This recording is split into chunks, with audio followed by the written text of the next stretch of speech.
One of Google's many subsidiaries, Jigsaw in this case, just started testing out an AI type of bot that is allegedly meant to filter out abusive language from the internet.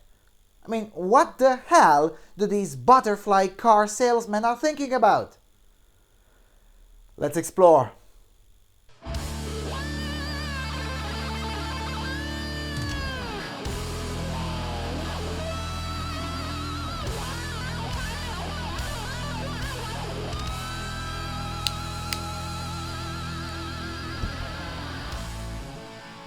Hello everyone and welcome to the Freedom Alternative. Okay, so in the previous video, the more random one, I mentioned that Google is already testing out bots that would scan texts for wrongthink. Now, I mentioned that in the context of forcing or compelling YouTube creators to have closed captions on their videos. So let me read you a bit from the original story, coming from The Verge, and then I will explain what I meant by butterfly car salesman. Anyway, so Google's Jigsaw subsidiary is building open source AI tools to spot trolls. Quote, "Can Google bring peace to the web with machine learning? Jigsaw, a subsidiary of parent company Alphabet, is certainly trying building open source AI tools designed to filter out abusive language. A new feature from Wired described how the software has been trained on some 17 million comments left underneath New York Times stories, along with 13,000 discussions on Wikipedia pages. This data is labeled and then fed into the software called Conversation AI, which begins to learn what bad comments look like. According to the report, Google says Conversation AI can identify abuse with more than 92% certainty and a 10% false positive rate when compared to the judgments of a human panel. However, when Wired's Andy Greenberg tested the tool out himself, the results are not completely convincing. Quote, "My own hands-on test of Conversation AI comes one summer afternoon in Jigsaw's office when the group's engineers show me a prototype and invite me to come up with a sample of verbal filth for it to analyze. Wincing, I suggest the first ambiguously abusive and misogynist phrase that comes to mind. 'What's up, bitch?' Adam types in the sentence and clicks score. Conversation AI instantly rates it at 63 out of 100 on the attack scale. Then, for contrast, Adam shows me the results of a more clearly vicious phrase, 'You're such a bitch.' It rates a 96. In fact, Conversation AI's algorithm goes on to make impressively subtle distinctions. Pluralizing my trashy greeting to 'What's up, bitches' drops the attack score to 45. Add a smiley emoji and it fails to 39. So far, so good. But later, after I've left Google's office, I open the Conversation AI prototype in the privacy of my apartment and try out the worst phrase that had haunted journalist Sarah Jung. I'm hoping to rip each one of her hairs out and twist her tits clear off. It rates an attack score of 10, a glaring oversight. Swapping out her for your boosts it to a 62. Conversation AI likely hasn't yet been taught that threats don't have to be addressed directly at a victim to have their intended effect. The algorithm, it seems, has some lessons to learn." Later in the piece, Greenberg notes that he was also able to fool Conversation AI with a number of false positives.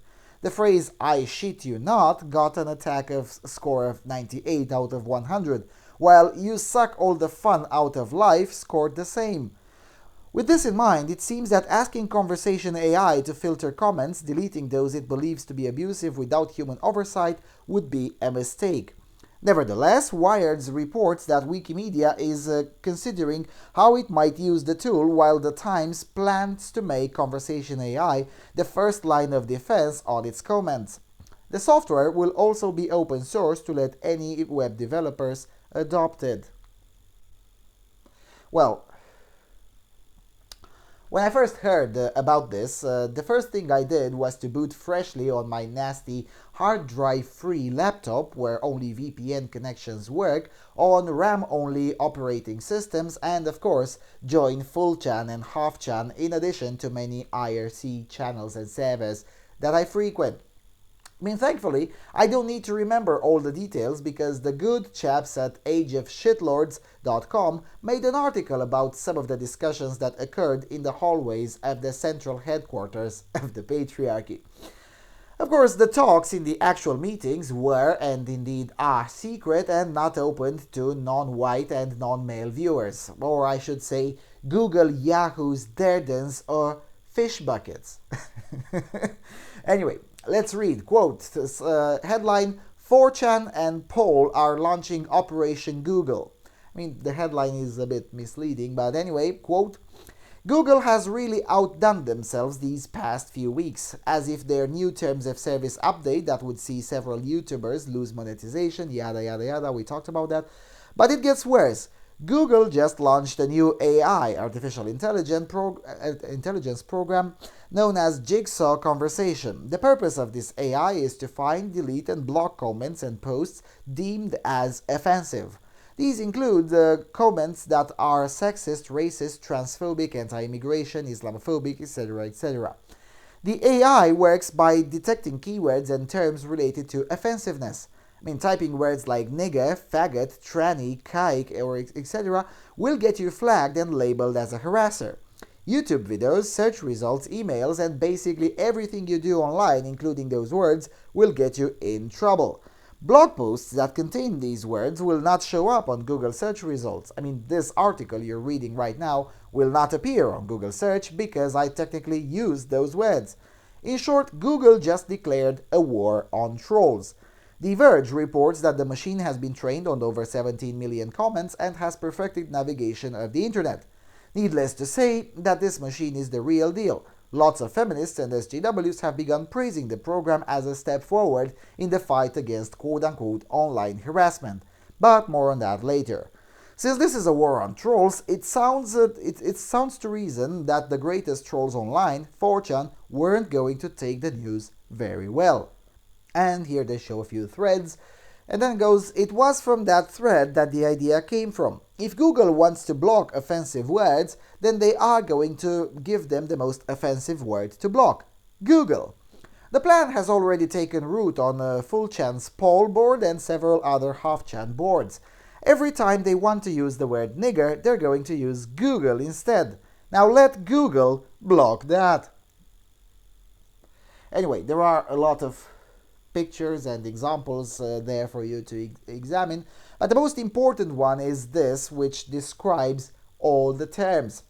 I mean, for those of you using my videos in audio format, the list is as follows: Google for nigger, Skype for Jew, Yahoo for Mexican, Bing for Asian or chink, Skittle for Arab, Butterfly for homosexual men, Fish Bucket for lesbian, Derdens for tranny, Car Salesman for Democrats, Reagans for conservatives, Lipo, Lipo for libertarians, and of course Pepe for alt-right.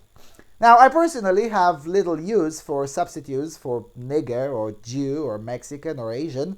I mean, it would have been far more helpful for us in Europe to have Google be substituting the endless, mentally disturbed, culturally enriching youths that continue to create vibrant diversity on the streets of European cities.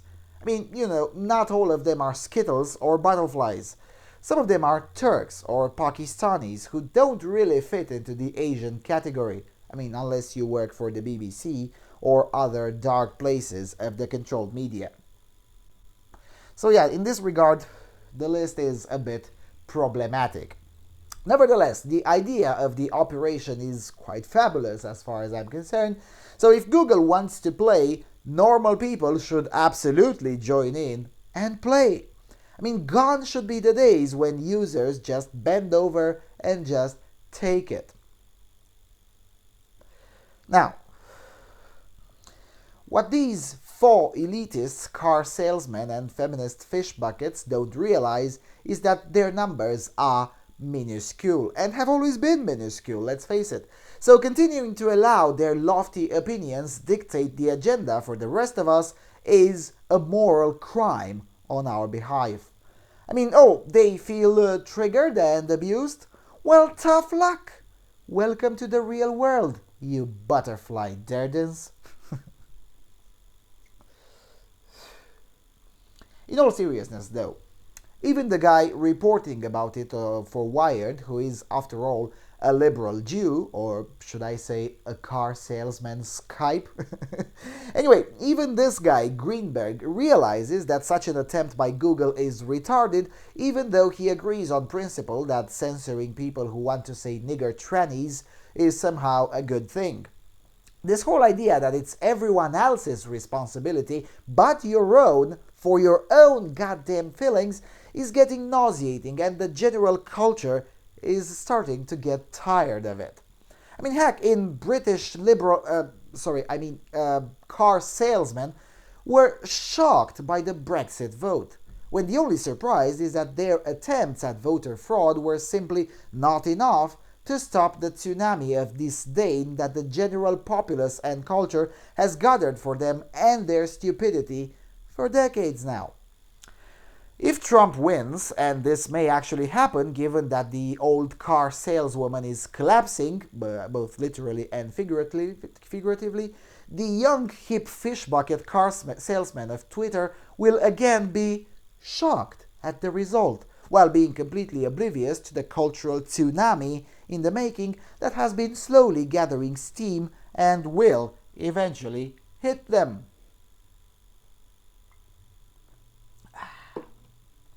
That was a metaphor, by the way. I mean, it wasn't a direct threat, or indirect, for that matter, threat of violence. I mean, I have to mention this for the occasional car salesman that might stumble upon this video. I mean, these days, when dealing with special snowflakes, one has to mention these things because relying on their normal intelligence or common sense has been proven conclusively to be a losing strategy. Anyway, the same rationale applies here too. The minuscule minority of extreme car salesmen who run these hip sites, you know them, the Huffington Post, Salon, Slate, the BBC, L'Humanité, Dagens Nyheter, Adevol, 444.hu, La Stampa, and many, many others across Europe and North America. So the minuscule minority of extreme car salesmen that run these places genuinely seem to be oblivious to the fact that they are, in fact, an extreme and minuscule minority. They are the very definition of the extreme fringes of the society. So if there is to be a bot to censor the hate and abuse of the extreme fringes of the society, then that one should be to get rid of language pollutants that are words such as heteronormative, patriarchy, Islamophobia, cishet, white privilege, misgendering, and other similarly offensive and abusive terms that insult the basic decency and intelligence of the overwhelming majority of the populace for the good of the intellectual masturbation of the middle-class left-wing pricks in the cathedral media and the academe. But thankfully for them, that is, we are not, for the most part, like them. We will troll them into oblivion, we will make fun of them, expose their lunacy, but we will not censor them. I mean, why should we? Why would we? It is not in our best interest to have them silenced. In fact, the louder they speak, the more we win. And that's the catch-22 for them, because if they speak less, we still win, albeit slower, because, and I know this is a tough one for progressives, but please bear with me, because we will still win regardless of what the progressives do, because it simply is easier to sell the idea that minding your business and being a normal person that isn't a troublemaker is just simply a good idea. That's an easier sell than the lefty vision of being a perpetual special snowflake that is always a victim, even when victimizing others. I mean, most people instinctively know this to be true, and even the progressives know that, which is why they try very, very hard to censor anything that pokes holes in their bubble. Because without censorship by any means, there is no progressivism. Anyway, I've strayed quite a lot from the topic, so if you want to join Operation Google, please do so, and if you don't, that's fine. On the shitlord side of the fence, we don't force anyone to do stuff. And while we don't approve of vibrant diversity and youth cultural enrichment, we do like intellectual diversity, which is the only diversity that actually matters. And with that being said, thank you for watching, and I guess I'll see you around on Freedom Alternative.